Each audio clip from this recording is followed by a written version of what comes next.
Hi everyone. So after a historic deal, a lot of things have happened in the world, and especially in Iraq and Syria. After my boots on ground one, uh, now the possibility of boots on ground two, it is boots on ground possibility is emerging now after airstrikes by Russia.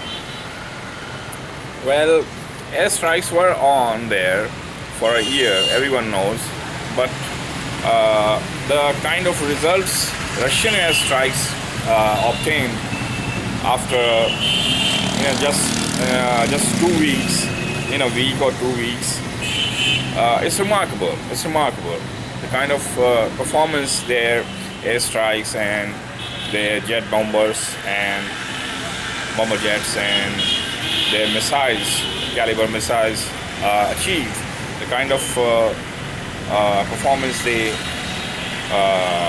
displayed in the arena of the world, it is quite remarkable, and it re-establishes the faith of people in military power, and not just military power but protection power, and it's a boost to counterterrorism in the world, everywhere. It's not just Russia's success or coalition success. It is the success of counterterrorism efforts in the entire world. So, but U.S. came with, obviously, predictably so. U.S. came with some awkward reactions earlier, but now they are reacting nicely. And today, on 1st November, I saw the news that the decisions are taken unilaterally, and all that is being discussed, is being said. So,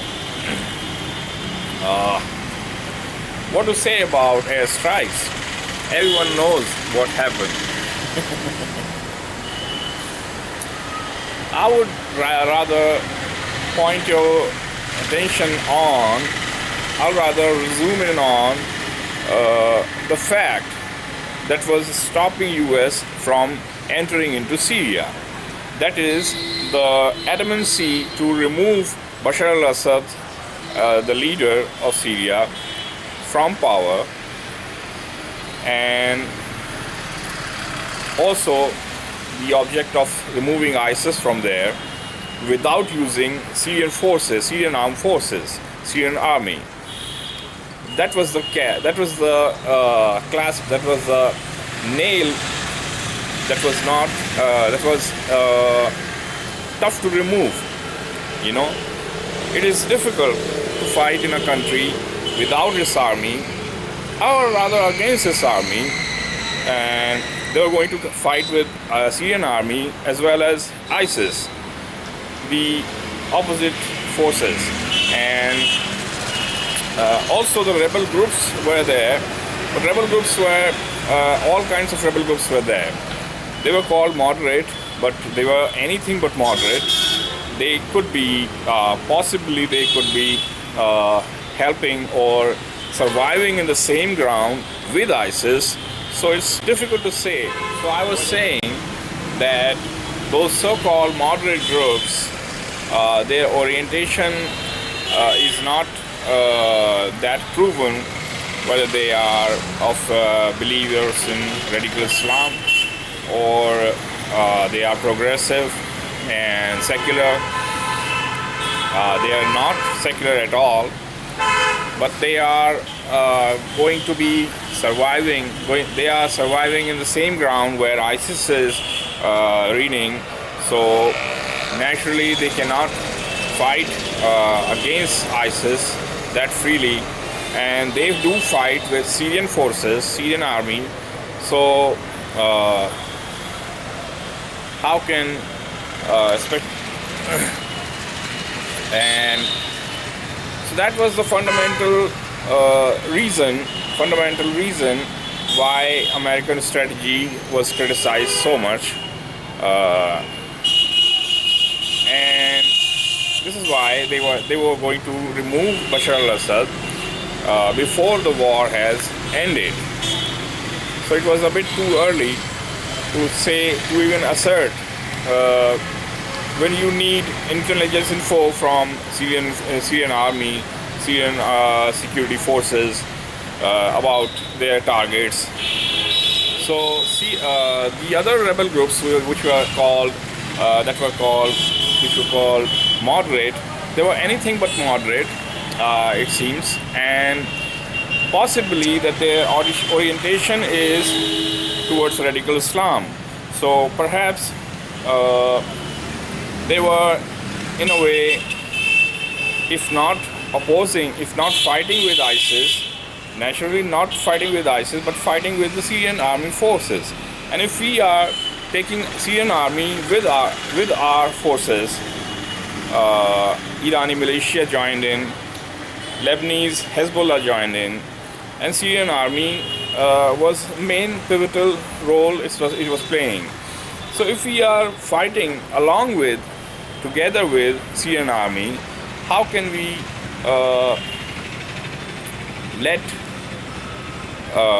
or support the other moderate groups, the so-called moderate groups, who are going to shoot at Syrian army? That was the thing.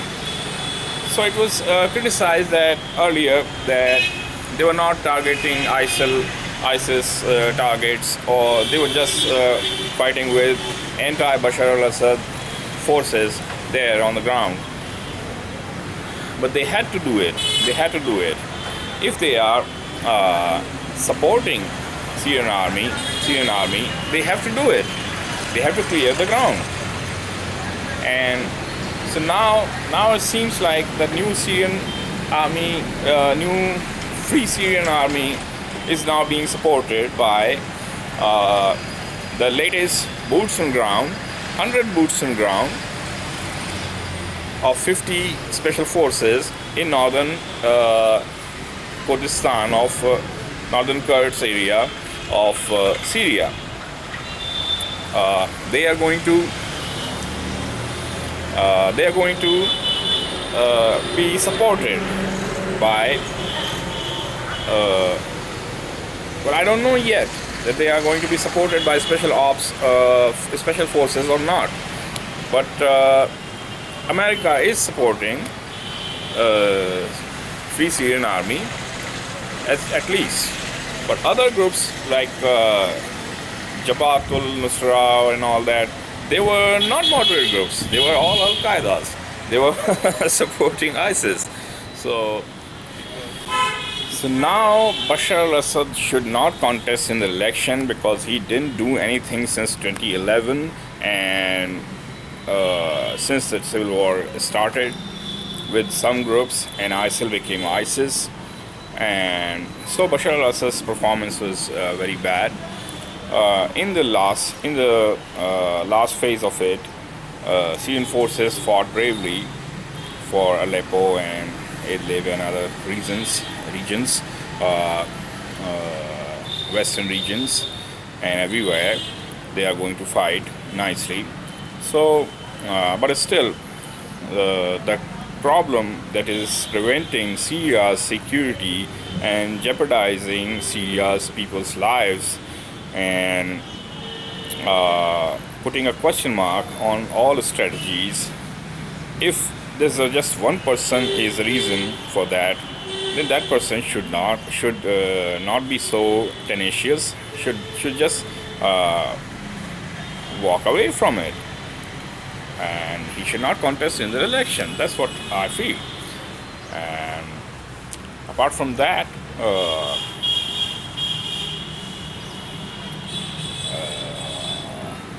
right now all the focus should be on ground operation, and till we remove ISIS's last terrorists from northern Iraq and northern Syria, both the countries. And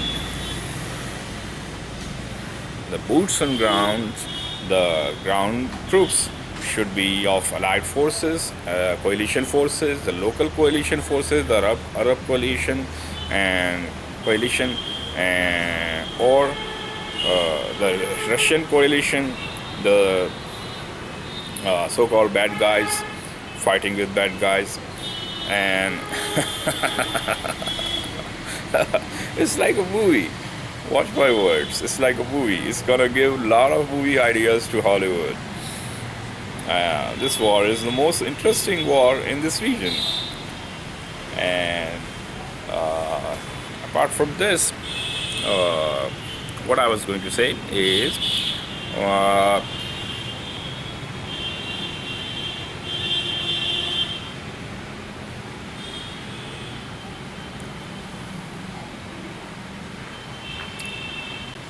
that is it.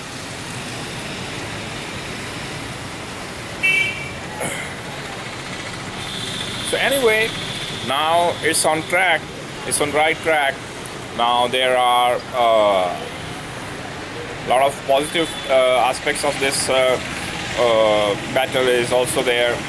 That Russia and US are coming together, bonding a solid platform for counterterrorism in the world. The international counterterrorism is being bonded now, is being found, and it is found in the grounds of Vienna and Paris and other places, and the local coalition is also working. The way Russia has organized Iran and Jordan and Lebanon and Syria and Iraq, and Iraq has said, I don't need your help because I'm less spirited. So that was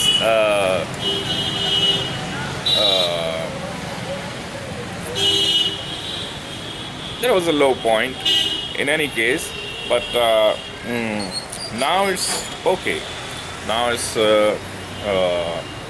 we are still seeing it's still gradually growing up on us, and it's growing on us, and we can say that we can.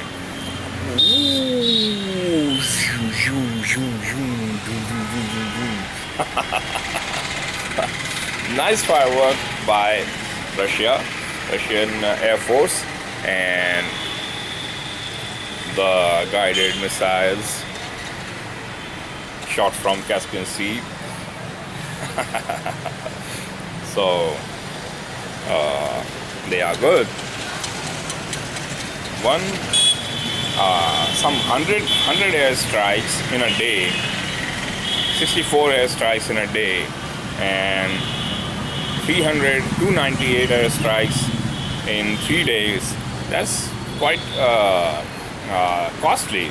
That's costly, but who cares about cost in anti-terrorism war against ISIS, the brutal and the worst ISIS terrorist group ever emerged in recent history, and nobody cares about the cost and should not care about the cost. And boots on ground too should be smart and more long distance viewpoint should be taken. It should not be so myopic. It should be far-sighted. Boots on ground should be at least in thousands, if they are in thousands. ISIS's number should be estimated, and there are three times boots we should have. 3 times we should be having if we want to. If you are serious about ground operation and filtering out all the ISIS fighters, all the terrorists in the region, in northern Syria and northern Iraq, Mosul and Al-Raqqa and Aleppo. So they reached till Aleppo after fighting for Homs and Hama and Latakia range and Idlib. They reached Aleppo. After that, news didn't come, so we don't know yet. But how much ground operation is needed they must be knowing, but certainly 50 is very low number. 50 is a small number. Even if they are special forces and very big Superman like fighters, still 50 is a low number. It shouldn't be, we should not send 50 there without a backup of 1,000 normal commandos, normal combat troops. And they are non-combat as well, it's being said, though we don't know what the ground reality is going to give them, whether they remain non-combat or they have to get into something while training the Kurds and other rebel groups. So when ISIS comes, you have to fight. You are special forces, so what? You won't save yourself, you will fight in it. That kind of scene is something that Pentagon should not give them. So that's what my view is. Anyway, so this is a beginning, I guess, and the number will be increased. Number will be considerably increased if ISIS has to be removed permanently, and we have to give budget to. We have to first remove the sanctions from the countries involved in fight against ISIS, and like Russia and Syria, we have to remove sanctions, economic sanctions from them. Military sanctions can be there, but economic sanctions should be removed, and the budget of keeping 50,000 soldiers, as I said in Boots on Ground 1, 50,000 soldiers is 300 million, 100 million per month, anything it can be, 500 million per month. So that should be arranged by World Bank or International Monetary Fund or UNO. It should be arranged for Syria and Iraq, because they have to keep the army in the one-back places, one-back towns and cities. And they are like everywhere they are. Even in small villages they are found. So they have to do the filtering operation there. The churning has to be done there. So for that, it takes cost. It takes a lot of cost, a lot of money it takes. So anyway, apart from that, what I was summarizing here is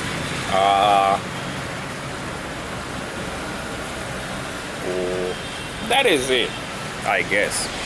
So now new age is coming. Russia and USA and France and China are joining together against terrorism and terrorism promoters or terrorism sympathizers in the world, wherever they are, whether they are in safe haven or anywhere, they are joining hands, and we will see the results of these happenings, which are the most important happenings of our world these last 2 months, and the game changer in last month, in last 2 weeks. These are the most important events of the world in our times, and we will see the results, and we will reap the results of this amalgamation of ideas and intentions and objectives that we are to be solidified, we are to be bond against terrorism together. So that's what we are going to see in the future, and there is hope for Syrian children, there is hope for Syrian refugees, there is hope for Iraqi refugees, and there is hope for refugees.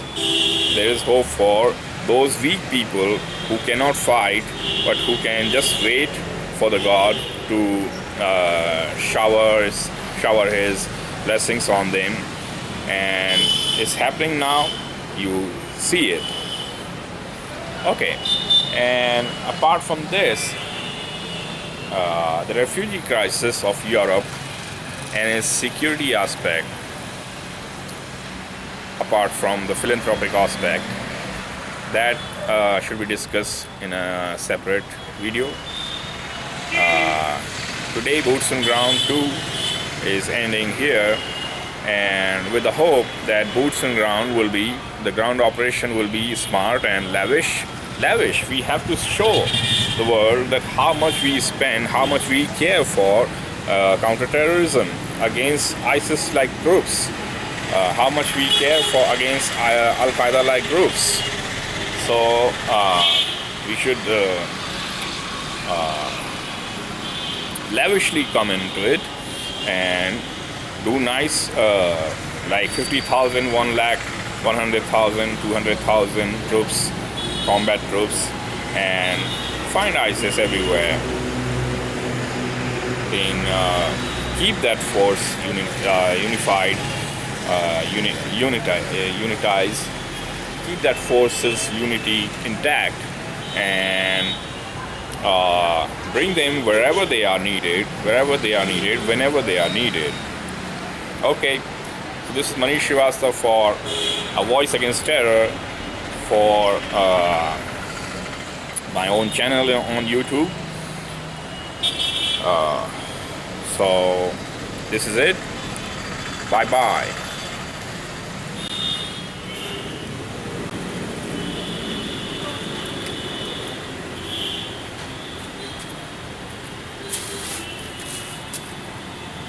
Ho, ho, ho.